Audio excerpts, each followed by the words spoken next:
ये वीडियो है position size calculator के बारे में। चलिए एक एग्जांपल से स्टार्ट करते हैं। एक ट्रेडर है, उसके पास 1 लाख रुपए है। वो एक कंपनी का शेयर लेना चाहता है जिसका प्राइस 1000 रुपये चल रहा है। उसके पास 1 लाख है, उसके 1000 रुपये के हिसाब से उसने 100 शेयर खरीद लिया।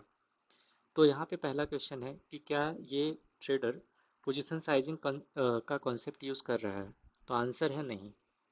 हम इसे आगे वीडियो में जानने की कोशिश करेंगे कि पोजीशन साइजिंग ट्रेडिंग में क्यों इम्पोर्टेंट है। आपने बहुत सारे ट्रेडर से ये सुना होगा कि हमें अपना ट्रेडिंग कैपिटल सेफ रखना चाहिए या पर ट्रेड 2% से ज़्यादा रिस्क नहीं लेना चाहिए। तो पोजीशन साइजिंग हमें अपना ट्रेडिंग कैपिटल सेफ रखने में हेल्प करता है। तो चलिए इसके बारे में जानते हैं। तो ये पहले पोजीशन साइजिंग क्या है, इसको हम लोग समझेंगे। फिर ये ट्रेडर्स की कैसे हेल्प करता है, इसके बारे में हम लोग जानेंगे। और हमें कैसे पोजीशन साइजिंग कैलकुलेटर या मतलब इसके कॉन्सेप्ट को यूज़ करना चाहिए कोई भी ट्रेड लेने से पहले। तो ये सब चीज़ें हम इस वीडियो में सीखेंगे। इन्वेस्टोपीडिया में हम ये देख सकते हैं कि position sizing in investment control risk, maximise returns. तो मतलब ये रिस्क को कंट्रोल करता है और रिटर्न्स जो हम लोग प्रॉफिट अर्न करते हैं उसको मैक्सिमाइज करने का ट्राई करता है। पोजीशन साइजिंग क्या है, यहाँ पे डेफिनेशन दिया हुआ है। तो हम लोग कितना नंबर ऑफ शेयर किसी भी सिक्योरिटी का खरीदते हैं, अ, वो हमारा पोजीशन साइजिंग कहलाता है। पर उसके साथ यहाँ पे ये भी देखना पड़ता है कि वो अकाउंट साइज क्या है और उसका रिस्क टॉलरेंस हम लोग कितना रखे हैं, लाइक 2%, 5%।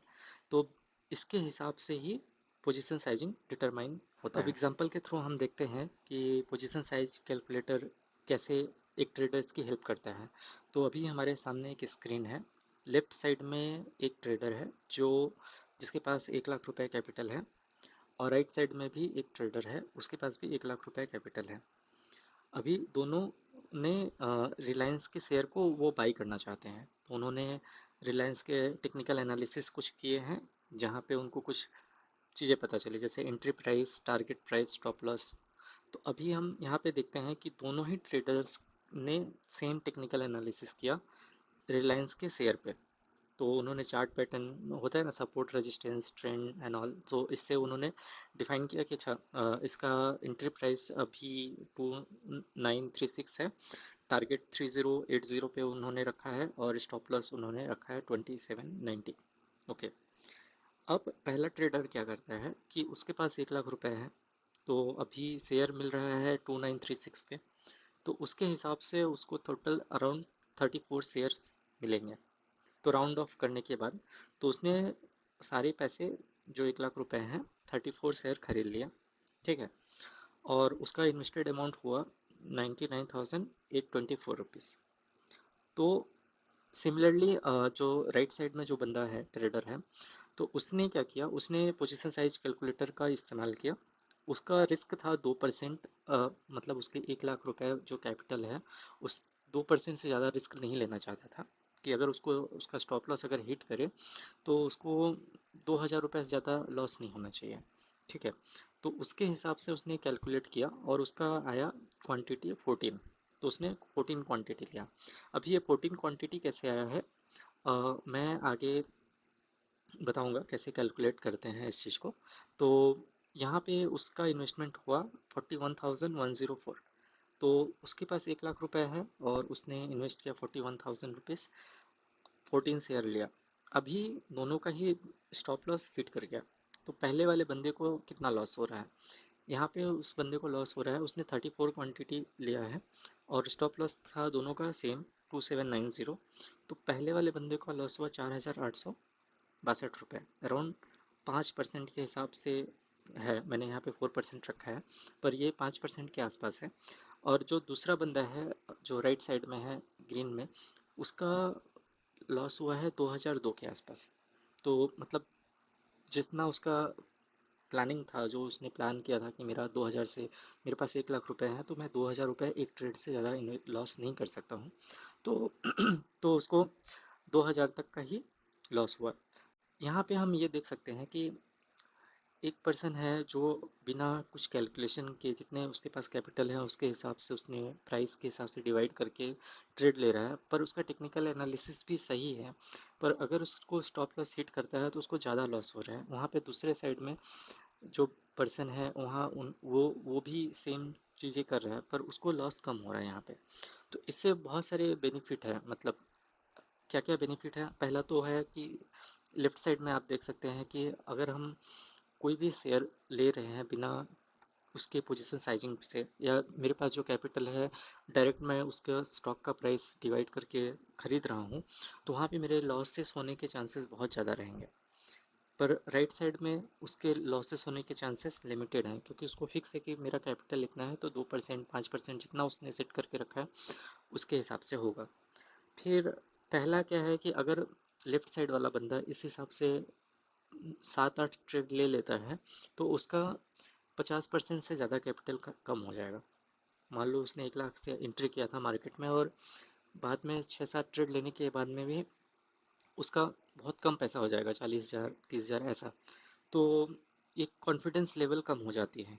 जो राइट साइड वाला बंदा है, अगर वो 20 ट्रेड भी अगर लॉस कर रहा है कंटिन्यूअसली लगातार, तो हर ट्रेड में उसका 2,000 रुपये का लॉस हो रहा है, तो 20 ट्रेड में उसका 40,000 का लॉस होगा। ठीक है, तो टोटल उसके पास फिर भी 60,000 रुपये बचेंगे अगले ट्रेड लेने के लिए। तो यहाँ पे हम लोग देख सकते हैं कितना डिफरेंस हो रहा है लेफ्ट साइड ट्रेडर से और राइट साइड ट्रेडर से, जबकि दोनों का माइंडसेट, ट्रेडिंग एनालिसिस सब सेम है। पर बस उसने क्या चेंज किया है, पोजीशन साइज कैलकुलेटर का कॉन्सेप्ट उसने लगाया है। तो बड़े बड़े जो इंस्टीट्यूशनल इन्वेस्टर्स हैं और ट्रेडर्स हैं वो ज़्यादातर अपने रिस्क को इसी तरह से मिनिमाइज करके रखते हैं, ताकि उनका जो कैपिटल है वो सेफ रहे।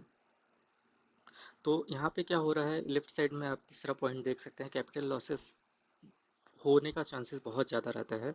पर राइट साइड में अगर बहुत सारे कंटिन्यूसली लॉस भी अगर चल रहा है, स्टॉप लॉस भी उसका हिट कर रहा है, तो भी उसका कैपिटल सेफ रहता है। और लेफ्ट साइड में यहाँ पे हम लोग देख रहे हैं, फिर हम लोग बंदे यूजुअली क्या हो जाते हैं, इमोशनल ट्रेड पे आ जाते हैं। मान लो कि उनका अगर 4,000 का लॉस हो रहा है, 4,800 5,000 का, तो वो उसको होल्ड करना प्रेफर करते हैं। फिर उनको और लॉस होती हैं और वो दूसरे ट्रेड में मूव नहीं कर पाते हैं। तो ये भी एक इमोशनल ट्रेडिंग वाले सिस्टम में आ जाते हैं। जबकि राइट साइड में क्या होता है कि वो रिस्क रिवार्ड कॉन्सेप्ट पे ज़्यादा प्रेफर करते हैं, कि मान लो उनका अगर स्टॉप लॉस हिट कर गया तो वो स्ट्रिक्टली निकल जाएंगे वहाँ से, क्योंकि उनको पता है कि 2,000 से ज़्यादा लॉस नहीं हो रहा है। और रिवॉर्ड उनका जो, अगर मान लो कि उनका दूसरा ट्रेड अच्छा गया तो उनको अच्छा रिवॉर्ड मिलता है, तो वो इस चीज़ में उनका प्रैक्टिस होने लगेगा। किसी भी स्टॉक का पोजीशन साइज जानने के लिए आपको सीडो ऐप में जाना है, फिर टूल्स में जाना है, फिर वहाँ पे पोजीशन साइज कैलकुलेटर का ऑप्शन मिलेगा। वहाँ से जाके आप पोजीशन साइज कैलकुलेट कर सकते हैं। तो मान लेते हैं कि एक बंदा है, उसके पास 1 लाख रुपए कैपिटल है और वो 2% का रिस्क लेना चाहता है, और एक स्टॉक है जिसने उसने एनालिसिस किया है जहाँ पे इसका एंट्री प्राइस 100 रुपये है और एग्जिट प्राइस 80 रुपये है। तो उसने वो सारे डिटेल्स इंटर किए और कैलकुलेट करने पे यहाँ पे हमको रिजल्ट देखने को मिलता है। रिजल्ट्स में हम देख सकते हैं कि टोटल 100 क्वांटिटी हमें बाई करना चाहिए, जहाँ पे हमेरा उस स्टॉक का इन्वेस्टमेंट 10,000 रुपये होगा, ना कि हमें 1,000 क्वांटिटी बाई करना चाहिए। और क्योंकि हमारा रिस्क 20 रुपये पर शेयर है, तो उसके हिसाब से अगर स्टॉप लॉस हिट करता है तो 100 शेयर के हिसाब से 2,000 रुपये का ही सिर्फ लॉस होगा। चलो एक दूसरे एग्जांपल से भी ट्राई करके देखते हैं कि मेरे पास कैपिटल 90,000 रुपये है और सेम रिस्क 2% रहेगा, और उस स्टॉक का प्राइस अभी 50 रुपये चल रहे हैं, तो मैं 50 यहाँ पे लिख देता हूँ। और एग्जिट प्राइस 45 रुपीज़ रहेगा जो मेरा स्टॉप लॉस रहेगा। तो यहाँ पे मैं देख सकता हूँ कि नंबर ऑफ़ शेयर्स मुझे 360 बाई करने हैं, पोजीशन साइजिंग होगा 18,000 रुपये का, और अगर मेरा लॉस होता है तो मुझे 1,800 रुपये का ही लॉस होगा यहाँ पे। इस तरह से हम अपने स्ट्रैटेजी को मल्टीपल ट्रेड्स लेकर टेस्ट कर सकते हैं, और अपने कैपिटल को भी सुरक्षित रखते हुए। अगर आप पोजीशन साइजिंग कॉन्सेप्ट अपने ट्रेडिंग में यूज़ नहीं करते हैं तो धीरे धीरे इस चीज़ को स्टार्ट करने का कोशिश करें। अब सारे ट्रेड में नहीं तो कम से कम 2-4 ट्रेड या मंथ में जितने भी आप ट्रेड ले रहे हैं उसके हिसाब से 10% 5% ट्रेड में इससे ज़रूर इम्प्लीमेंट करें।